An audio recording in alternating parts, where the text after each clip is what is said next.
Hi friends, ఈ వీడియోలో మనం హెచ్హెచ్ఓ ప్రాసెస్ ద్వారా మనకి కంప్లీట్‌గా కార్బన్ క్లీనింగ్ ఎలా జరుగుతుందన్న సంగతి నేను ఈ వీడియోలో అయితే చెప్పబోతున్నాను. సో, ఇక్కడ మీకు కనబడుతోంది కదా! ఈ మిషనే మనకైతే హెచ్హెచ్ఓ గ్యాస్‌నైతే రిలీజ్ చేస్తుంది. హైడ్రోజన్, ఆక్సిజన్ గ్యాస్‌నైతే మనకి రిలీజ్ చేస్తుందనమాట. సో, ఈ గ్యాస్ ద్వారా మనకేంటంటే గనక మనకి ఇంజిన్ హెడ్ ఓపెన్ చేయకుండానే మనకి ఇంజిన్ లోపల ఉన్న కార్బన్ మొత్తాన్ని అది రిమూవ్ చేసి మనకి ఎగ్జాస్ట్‌లోంచి బయటకి పంపిస్తుందనమాట. సో, ఇక్కడ చూసుకుంటే గనక హెచ్హెచ్ఓ గ్యాస్ ఏదైతే ప్రొడ్యూస్ అయిందో అదొచ్చేసరికి ఈ పైప్ ద్వారా మనకి ఇంజిన్ ఎయిర్ ఇంటేక్ వాల్వ్‌కైతే పంపించి ఉంచుతారనమాట. అప్పుడు ఇంజిన్ ఆన్ చేస్తారు. అప్పుడు లోపల ఉన్న ఫ్యూయల్‌తో పాటు హెచ్‌హెచ్ఓ గ్యాస్ కూడా బర్న్ అయ్యి మనకేంటంటే ఇంజిన్‌లోంచి హెడ్‌లో ఉన్న మొత్తం కార్బన్ అంతా క్లీన్ అవుతుందనమాట. మనకి చిన్న వెహికల్స్ బైక్స్ దగ్గర నుంచి ఇలాంటి పెద్ద వెహికల్స్ మనకి లారీస్ వరకు అన్నీ మనమైతే క్లీన్ చేయొచ్చు. మనకి బైక్స్‌కి అయితే 20 మినిట్స్ పడుతుంది. అదేవిధంగా మనకి కార్స్‌కి అయితే 40 మినిట్స్ పడుతుంది. ఇలాంటి హెవీ వెహికల్స్‌కి అయితే మనకి 1 అవర్ దాకా ఇలాంటి హెచ్‌హెచ్ఓ క్లీనింగ్ అయితే జరుగుతుందనమాట. సో, ఇక్కడ చూసుకుంటే గనుక వీళ్ళైతే మిడ్‌నైట్ అయితే చేస్తున్నారు.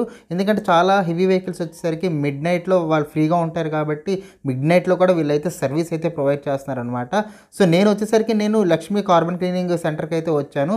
సో, నీకు పైన కనబడుతుంది కదా! ఇక్కడ ఈ నంబర్‌కి అయితే మీరైతే కాంటాక్ట్ చేయండి. మీరు కూడా కార్బన్ క్లీనింగ్ చేయించుకోవాలనుకుంటే కనుక మీరు ఈ నంబర్‌కి అయితే కాంటాక్ట్ చేస్తే కనుక వాళ్ళైతే ప్రైజెస్ ఎంతో కూడా క్లియర్‌గా మీకైతే ఎక్స్‌ప్లెయిన్ చేస్తారు. ఈ కార్బన్ క్లీనింగ్ పద్ధతి ద్వారా మనకైతే చాలా అడ్వాంటేజెస్ ఉంటాయి. ఇంజిన్‌లో ఉన్న కార్బన్ మొత్తం పోతుంది. ఇందులో అదేవిధంగా మనకి ఇంజిన్ హెడ్, మ్యానిఫోల్డ్, క్యాటలిస్ట్ అన్నీ క్లీన్ అవుతాయి. దాంతో పాటు వైబ్రేషన్ తగ్గుతుంది, ఇంజిన్ పికప్ పెరుగుతుంది, అదేవిధంగా మైలేజ్ పెరుగుతుందనమాట. ఇన్ని అడ్వాంటేజెస్ మనకి ఈ ప్రాసెస్ ద్వారా ఉంటుంది. సో, ఈ ప్రాసెస్ ద్వారా మెయిన్ అడ్వాంటేజ్ ఏంటంటే ఇందులో ఎలాంటి కెమికల్స్ వాడట్లేదు. కేవలం హైడ్రోజన్, ఆక్సిజన్ గ్యాస్ మాత్రమే వాడుతున్నారు కాబట్టి ఇంజిన్‌కి ఎలాంటి ఎఫెక్ట్ అయితే ఉండదనమాట. అదేవిధంగా తక్కువ ప్రైస్‌లో మీకు ఏంటంటే ఇంజిన్ హెడ్ క్లీన్ చేయకుండా మీకు తక్కువ ప్రైస్‌లో మీకు ఇంజిన్ కార్బన్ మొత్తం క్లీన్ అయిపోతుంది అనమాట. అది మెయిన్ అడ్వాంటేజ్. సో, మీలో ఎవరైనా మీ ఇంజిన్ పెర్ఫార్మెన్స్ పెంచుకోవాలనుకుంటే కనుక పైన కనబడుతున్న ఈ నెంబర్కి అయితే కాంటాక్ట్ చేయండి. సో, ఫ్రెండ్స్, ఇది ఈ వీడియో కనుక మీకు నచ్చినట్టయితే కనుక ఒక లైక్ బటన్ కొట్టండి. నా ఛానల్ ఫస్ట్ టైం చూసారు, నా ఛానల్ అయితే సబ్స్క్రైబ్ చేసుకోండి.